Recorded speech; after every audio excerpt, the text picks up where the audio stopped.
नमस्कार, आपका अखबार के YouTube चैनल पर आपका स्वागत है। मैं हूं प्रदीप सिंह। सिर्फ 4 महीने हुए पंजाब में सरकार बने हुए और पंजाब में त्राही त्राही हो गई है आम आदमी पार्टी की सरकार के रवैये से। ताज़ा घटनाक्रम हुआ और आज एक बात नहीं करूंगा, आम आदमी पार्टी का जिस तरह का चाल चरित्र चेहरा सामने आ रहा है वो देख के बड़ी चिंता हो रही है देश की राजनीति के लिए, देश की डेमोक्रेसी के लिए और समाज के तौर पर और देश के तौर पर हम लोग कैसे लोगों को कहाँ पहुँचा रहे हैं, इसको लेकर भी चिंता की बात है। आम आदमी पार्टी जिस तरह का और ये मामला केवल किसी छोटे मोटे नेता का नहीं है, नीचे से लेकर ऊपर तक मामला ऐसा ही है। आम आदमी पार्टी ने 29 जुलाई को पंजाब के स्वास्थ्य मंत्री ने बाबा फरीद हेल्थ साइंस यूनिवर्सिटी का दौरा किया। वहाँ उसके वाइस चांसलर को एक ख़राब गद्दा मिला, मैट्रेस मिली, तो उस पर जबरन लेटने के लिए मजबूर किया, उनको अपमानित किया। अपमानित इतना ज़्यादा किया कि vice chancellor doctor Raj Bahadur ने इस्तीफ़ा दे दिया। और डॉक्टर राज बहादुर दुनिया भर में जाने माने ऑर्थोपेडिक सर्जन हैं, स्पाइन सर्जन हैं।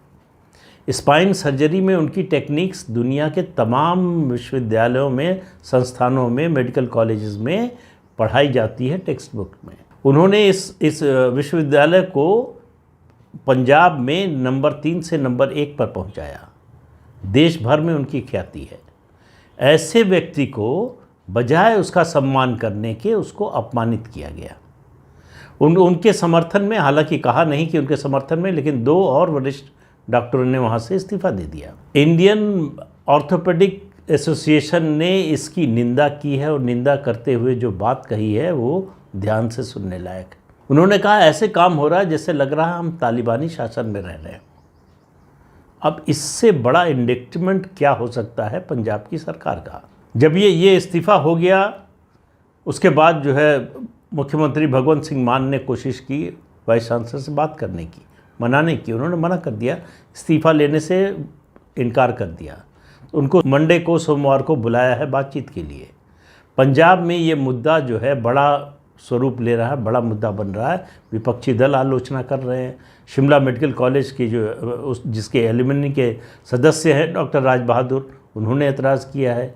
आम आदमी पार्टी को चिंता इस बात की नहीं है कि एक इतने काबिल डॉक्टर का अपमान हुआ, इतने योग्य व्यक्ति का उनके एक नेता ने अपमान किया।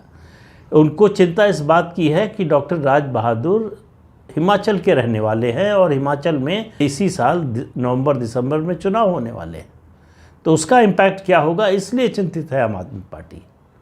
तो इससे पार्टी की और सरकार की मानसिकता का आप अंदाज़ा लगा सकते हैं। अब दूसरी घटना पर आइए। दिल्ली सरकार की एक्साइज पॉलिसी की जांच सीबीआई से शुरू हो गई है।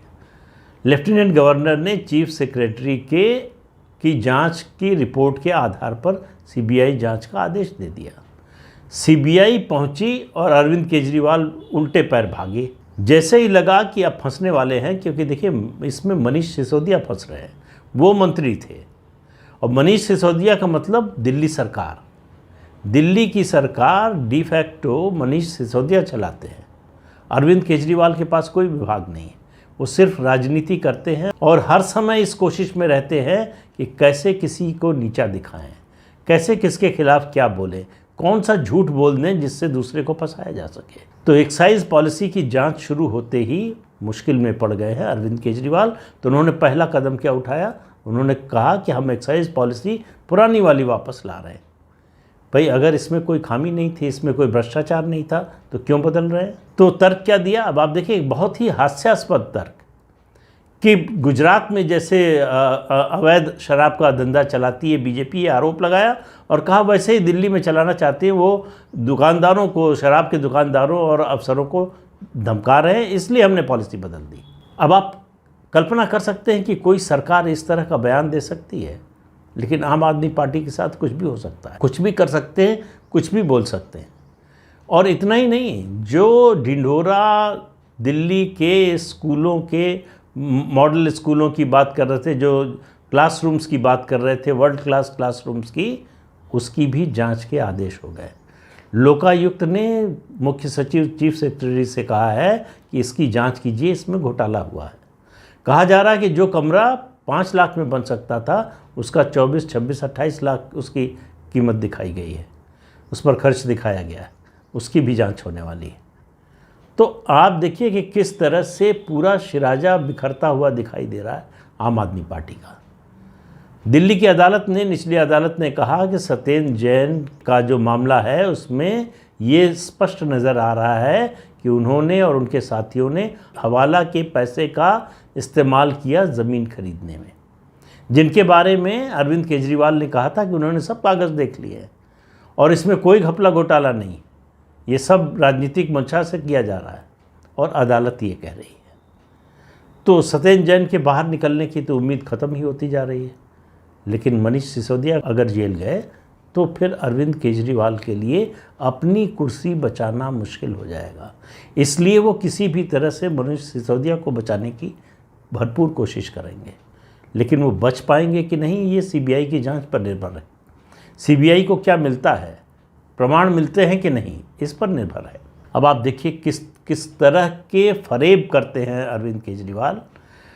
पिछले लगभग 1 महीने से, बल्कि उससे ज़्यादा 1.5 महीने से जो है एक मुद्दा दिल्ली में और पूरे देश में चर्चा का विषय है कि नरेंद्र मोदी की सरकार अरविंद केजरीवाल को सिंगापुर नहीं जाने दे रही।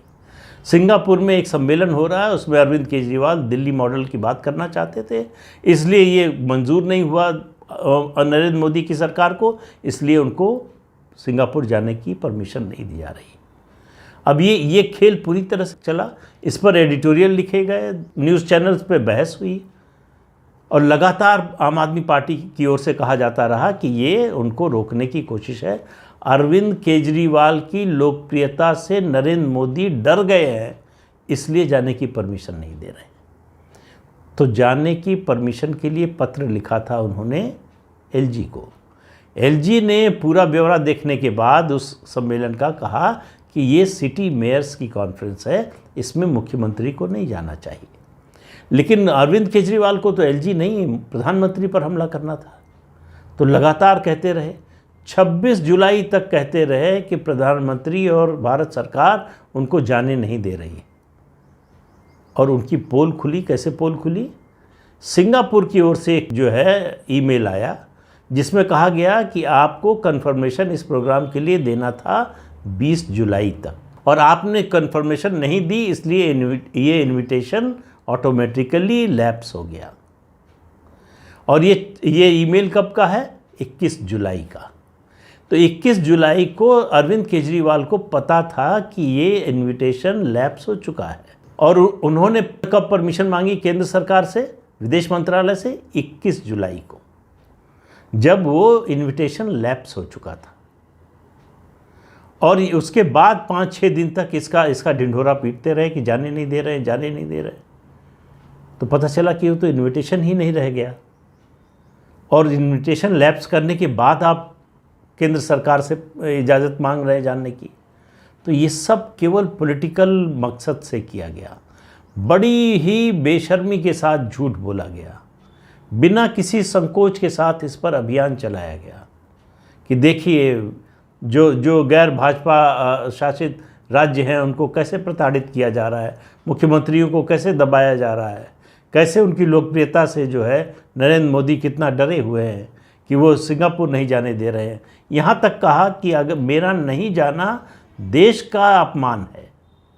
तो अब अरविंद केजरीवाल और देश एक ही हो गए कि वो अगर एक सिटी मेयर्स के सम्मेलन में नहीं जाएंगे तो उससे उनका अपमान नहीं होगा, देश का अपमान होगा। तो अरविंद केजरीवाल और उनकी पार्टी जिस तरह की राजनीति कर रही है, ये वो पार्टी है जो भ्रष्टाचार विरोधी आंदोलन से निकली हुई है और भ्रष्टाचार के दलदल में डूबती हुई नज़र आ रही है। ये भ्रष्टाचार के खिलाफ लड़कर आए थे और भ्रष्टाचार करते हुए जाएंगे, ऐसा दिखने लगा है। अभी जो जांच हो रही है एक्साइज पॉलिसी की, उसके बाद शुरू हुई है क्लासरूम्स की, इनको आगे बढ़ने दीजिए। सत्येंद्र जैन का मामला तो अब अदालत में जो है चार्जशीट फाइल हो चुकी है, कॉग्निजेंस ले लिया है अदालत ने, और अब चार्जेस फ्रेम होने, उसके बाद जो है मुकदमा चलेगा। तो अरविंद केजरीवाल के करीबी जिस तरह से भ्रष्टाचार के आरोप में घिर रहे हैं, और अभी ये सिलसिला रुकने वाला नहीं है।